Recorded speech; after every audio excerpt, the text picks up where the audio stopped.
Maybe that wasn't a good signal. You know, I can't see. It wasn't at all. I don't have my contacts in. All right.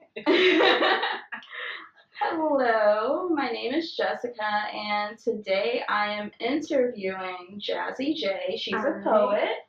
Her book was just released, Love, Pain, and Passion. And for anyone that knows me, I'm very picky when it comes to things that I read, but I actually feel that her poems are very, very relatable. So, oh, you're welcome. So, which poem do you feel people can relate to? Clueless. Clueless, why? Because it's basically like letting you know about like a relationship. Like if you know this relationship is not good for you, you should just let it go, move on, and boss up. It's true. It's true, and sometimes that's hard because you don't see it. But when you that's what that poem explains to you. Like basically she starts off like just rocking back and forth. Like where is he at? Mm-hmm. And then somewhere in between the middle is like she's realizing like I can meet him. Like because I know I'm good. Like, yeah. Well, the end of the poem is because I know I got that dynamite. So I know see that. I already know. That's good. So, which of your poems do you think, if someone had to pick one poem out the book, which poem do you think you'd like them to read and describe you? That best describes me? Mm-hmm. Who am I? Who am I? Is basically talking about my mother, like how I want her to have a fresh start at life, and that's why I'm working hard for my mother and my daughter and my family. It explains me being biracial. It explains like pretty much don't try to play me because I already know, like I'm aware already. And at the end, it's just I'm basically channeling every woman pretty much because it's best describing me too, but it describes a lot of women in this generation, the next generation, and other older generations. Yeah. And adding on to that, since it's called "Who Am I?" Can you describe yourself for the audience? Yes. Okay. My name is Jazzie Jae. I was born in New Orleans, Louisiana. I started doing my poetry when I was 16 years old. I started with just random poetry. Then I ended up watching Def Poetry Jam. Oh yeah. Love it. That's whenever I really, really got my voice.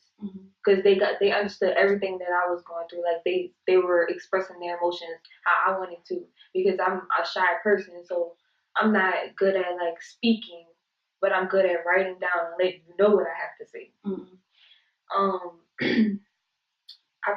I'm a performer. I have different business ventures that I would like to seek out. I want to do a greeting card company. Start that. I want to do personalized poems. I want to ghostwrite. I have a lot of different ventures that I would like to start. That's good. And aside from poetry, which venture do you think you're most excited to start? Out of poetry, I do want to have one day, like when I start saving, I would like some type of like cafe, not a cafe, but like a lounge, to where you can have like open night, mic night, or like live bands and things like that, and then you can eat to it and like a date night with people, with your friends. Oh, not your friends, your relationship or your friends. You can go out with your friends for a nice evening. That's what I'm most excited about. Well, I would definitely go to it. Thank you. I would love for you to come. I would definitely go to it. When did you have your first performance? At West Jeff High School. Did you attend West Jeff? Yes. Okay. I did my first poem at West Jeff High School. My first love broke my heart. And I didn't know how to break up with him, so I wrote a poem for him to break up with him. And you performed it? Yeah. So did you perform it? No, I read it to him first. Oh, okay. I read it to him first, and he was like, "Is this about me?" And I was like, "Yeah, like I'm through," because the ending of my poem is "I'm through." Wow, that's really it's called smart. In Prison. Yeah, it's called In Prison.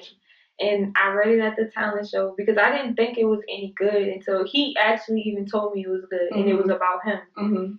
And then I read it to my class. My class was like, you need to join this poetry contest because that's really good. Like, you're really dope.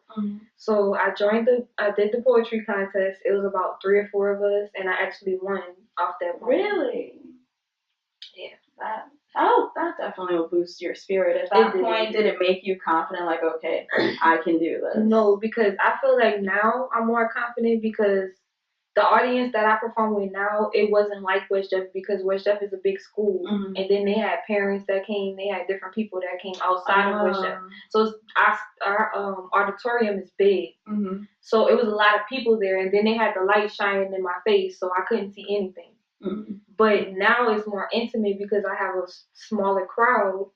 You know, it's a decent sized crowd, and I'm able to like it's one-on-one. It's me and them. That's good. And I know, and I know you're working on a documentary. What's in the documentary? The documentary is going to be about when I started my poetry. It's going to be about my miscarriage that I had. It's going to be pretty much just about me and the book and what the book is about. And miscarriages are hard to even open up to anyone about. How were you able to do that, to get to the point of where you were comfortable talking about it? The thing about me is like I said, I have to write stuff down in order for, even when I'm in doing a breakup, I have to write it down in order to feel better. Like it's like my release. And at first I thought about it like, should I write a poem for my baby? And I thought about it. They have a lot of women that it affects every year, every day, you know, and it affects them and it hurts. And nobody thinks that it hurts until they actually have it done to them. And when I wrote the poem, I had got some balloons and I said my poem and I was crying in the poem because I'm actually able to talk about it right now that it's been a year. I got the balloons, and after I said what I had to say about my baby, I let the balloons go. Wow. And that actually really helped me. I don't cry about it. Like, I rejoice my baby instead of like sitting here like, oh, you know, being depressed or being in the bed like I lost my child. I want to make my child proud. That's really good. Because I know you have a poem about it in the book. Yes, it's called Passion. Has anyone ever commented on it? Yes, they have this one girl that wants to buy my book, and she said that she actually learned from the things that I said. She had 2 miscarriages, and she was feeling the same way I was feeling, and when she heard it, she said it uplifted her to be better, and now she has a baby. She has a baby now? That's good. And she seems pretty happy, and I'm happy that I was able to get her through that dark time. Because I didn't really have nobody to understand what I was going through, because nobody understood what I was going through. So is that how you ended up putting passion in the title? Yeah, it's not how I ended up doing passion, because I actually have been having that name, Love, Pain, and Passion, Confessions of a Young Woman's Heart, since I was like 16. When I first started poetry, I was like, if I ever write a book, that's what my first book is going to be. I don't know why, it just was always in my head. But when I never wrote the passion part. Like, I had wrote my whole book at the time, but I didn't write the passion part because I couldn't figure out something that would fit in it good. And then after I had my miscarriage, when I wrote passion, I was like, this is what my baby is, my baby's passion. This is what's fueling me to keep going. I have another baby, she's 5, her name's Amaya.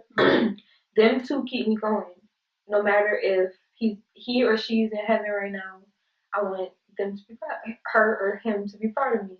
I think they are. Thank you. Yeah. I hope so. And what made you divide your book into 3 different sections?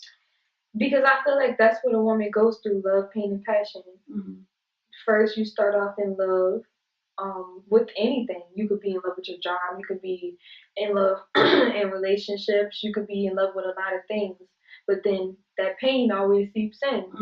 And then, of course, you have passion because you have endeavors that you want to seek out. That's true.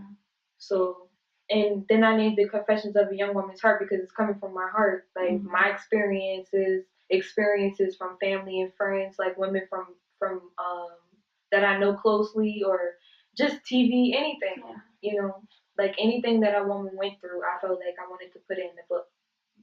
Well, hopefully the next book could be about like you finding your knight in shining armor, and not these guys that were faking being a knight in shining armor, but they were just shining in aluminum foil, right, for lack of better phrasing.